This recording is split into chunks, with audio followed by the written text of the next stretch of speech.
Hi, it's Zoe, and today we're talking about what it takes to be a boundless leader.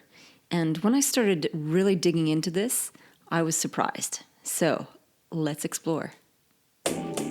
Welcome to the Zoe Routh Leadership Podcast, your source of strategies and insights to make you a better leader. Influence, improve, inspire.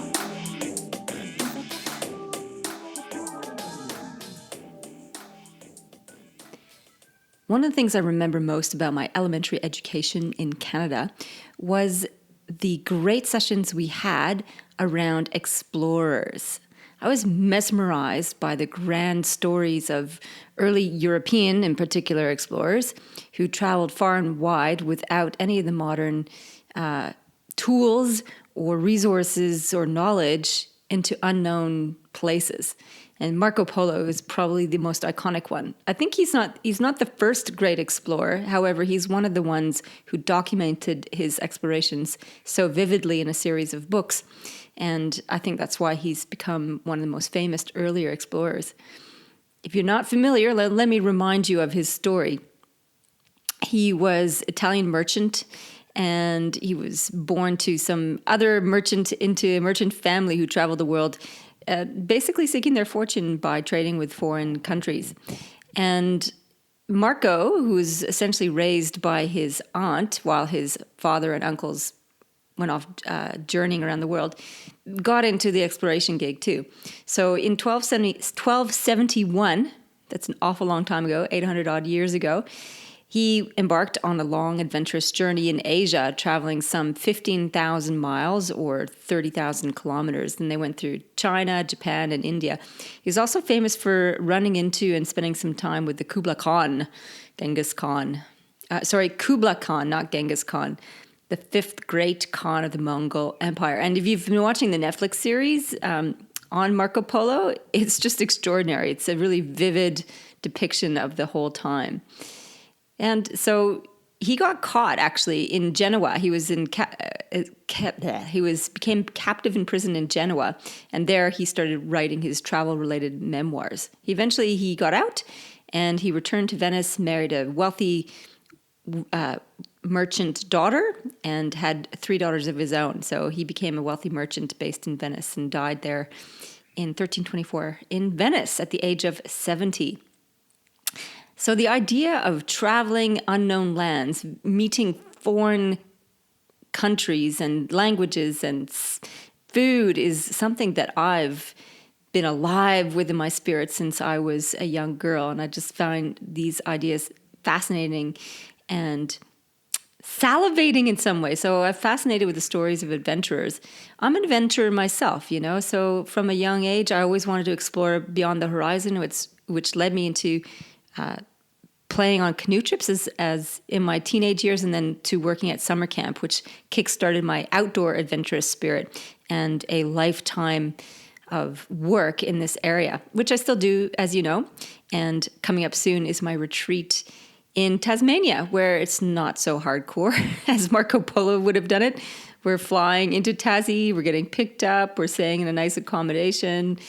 It's nowhere near as on the edge, if you like. However, it is similar in that exploring new territory opens us up to new opportunities. So the question I was pondering is, what does it actually take to be an explorer? What does it take to be a boundless leader? What do we need inside to have that urge to explore, to grow, to go beyond what we see as conventional limits, to really push the edges of that? And at the outset, you'd think, courage, tenacity, resilience, and all those things are true. And yet when I sat with the number of stories of different adventurers, both successful and not successful I mean they died on their adventures, so pretty unsuccessful in some ways, then it's not so linear as you might think in terms of what you need to be a boundless leader, either literally in terms of exploring new lands, or metaphorically where you're taking your team, your organization, your projects into unknown territory. The first quality that comes to mind is curiosity. And I think you absolutely need a curious mind and a curious attitude to decide, let's do something different. Let's go somewhere new. Let's try something unique. However, curiosity also needs to be balanced with discernment. And discernment is the opposite, the complementary, the polarity, I guess, to curiosity, because with discernment comes judgment. And with curiosity, it's not just sitting with an open slate, observing and absorbing and accepting what we see. It's the ability to take that, make sense of it, evaluate in terms of what's useful for us and what's not useful for us, what's threatening and what's not threatening. So curiosity without discernment can lead to folly in my mind. And I've been really thinking and haunted actually by the story of Christopher McCandless, which was captured first in the book by John Krakauer called Into the Wild, and then made into a movie and directed by Sean Penn.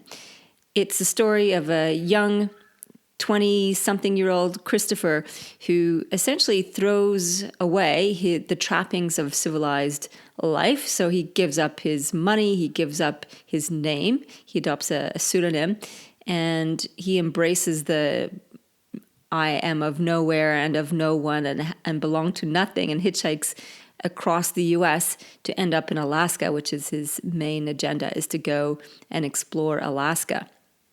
Story does not end well in terms of success. He gets to Alaska. He discovers that the ground where he was wanting to explore is too difficult to pass. So he ends up camping out in this abandoned bus where he stays for 100-odd days until he eats something. Well, the theory is that he ate something in the bush that made him deathly ill, and he dies. He dies alone in the bus. It's just the most haunting story. I think for me it's haunting because that very same summer, 1992, in North America, I was leading a 6-week canoe trip with my dear friend Joe and 7 young women. And we had a successful, i.e. no one died. We all came back happy and healthy after 6 weeks in the wilderness. And thinking about McCandless dying alone, ill-prepared, in Alaska on this bus at once frustrates me and upsets me at the same time. So as we were finishing our trip, he was slowly dying on his own. And I find that, hard to swallow, I guess. I have yet to read the book. I've only watched the movie, though my friend has encouraged me to read the book. You'll get a better sense of it, and I haven't been able to bring myself to do it. But now I've said that publicly, I'm going to have to read the damn book. So discernment would have helped our young Christopher quite considerably. There's a lot of things he did badly on this whole Alaska trip. He didn't take a map, which I just want to knock him around the head for, because, hello, you're going into the wilderness, you take a freaking map. And on that map, he would have found an escape across the river that he didn't know about because it was on the map that he didn't take. So discernment, the ability to have judgment and not just show up open-minded and as an open slate, is pretty critical in terms of keeping yourself safe and making sense and making use of the adventure. The second quality, and it's a paradox or a polarity, is humility. I think we need to have humility as boundless leaders, because otherwise we become arrogant, blindsided leaders. So humility keeps us open and submissive or in service to our objective. And I think that's pretty critical. Otherwise, we're just charging off into the unknown for the sake of glory, which a lot of explorers have done, mind you. And some have not died, and some have been quite successful. And yet, that's about adventure and exploration, not necessarily leadership. So interestingly enough, though, I think humility needs a balance with hubris. Hubris is a sense of esteem and pride and reputation. And I actually think you need both if you're going to be a boundless leader. You need to have enough sense of yourself and the role that you play in positional power and positional authority and as an influencer to know that what you do and what you say, how you show up, has an impact.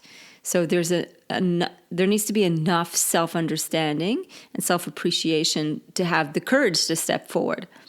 And that needs to be balanced with a genuine humility. So it's modified hubris, I suppose. It's not just letting your pride drive the car.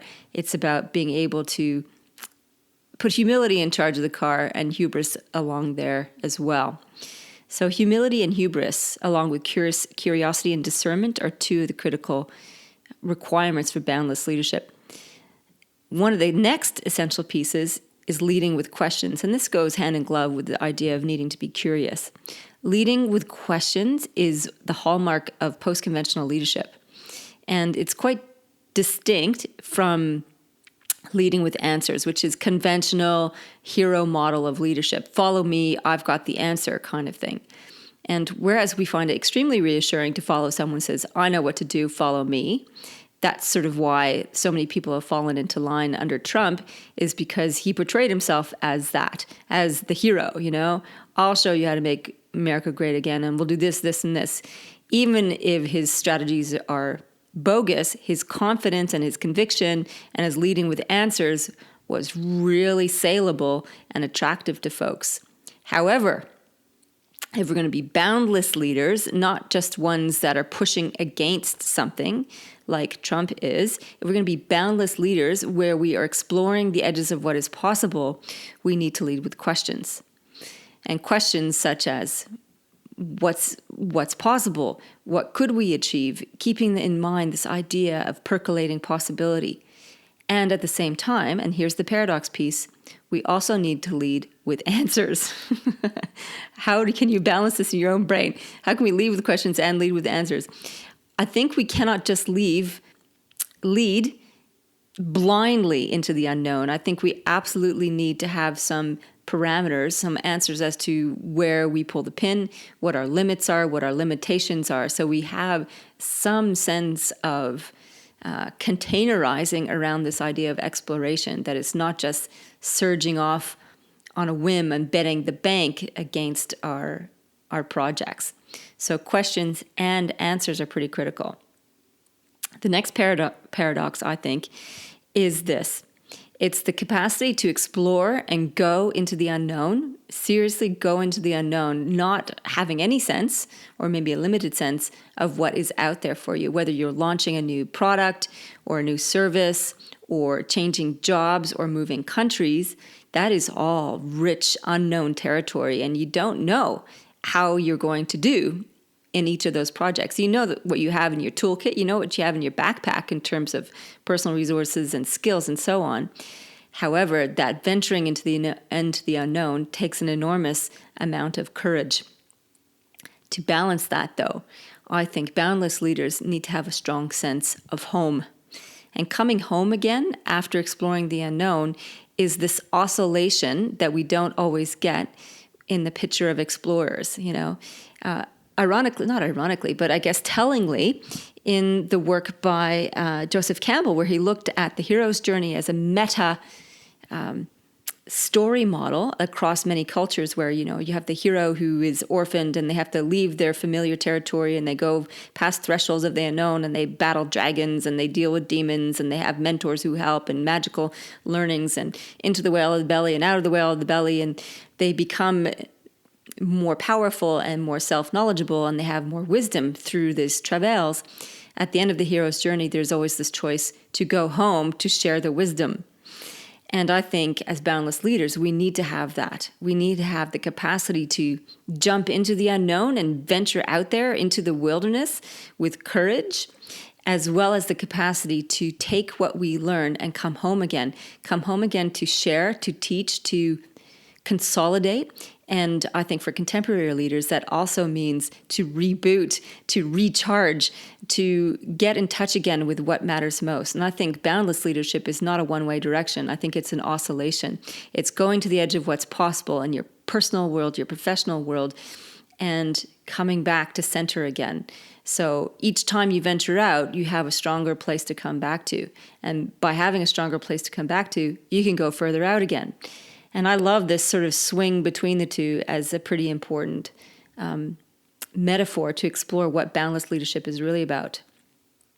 And I think poignant for me is thinking about the story again of Christopher McCandless and how he didn't come home. Interestingly, in the movie, and I believe it's in the book because I haven't read it, I can't tell you for sure, is that one of the scribbles he writes in one of the books is that happiness is only good when savored and shared. So he has an epiphany, or so the movie tries to say, that you can be in the most extraordinary place and have the most extraordinary experiences, and yet if you don't go home to share it with anyone, it kind of loses its edge. So that's kind of a really sad epiphany to have when you're dying alone in the wilderness. Oh God, it makes me want to weep just thinking about it. And so I think this we're all alone and we're together is an important aspect of boundless leadership. Being an explorer is not being a rogue venturer on your own. It means coming home again. It means coming home to share your wisdom.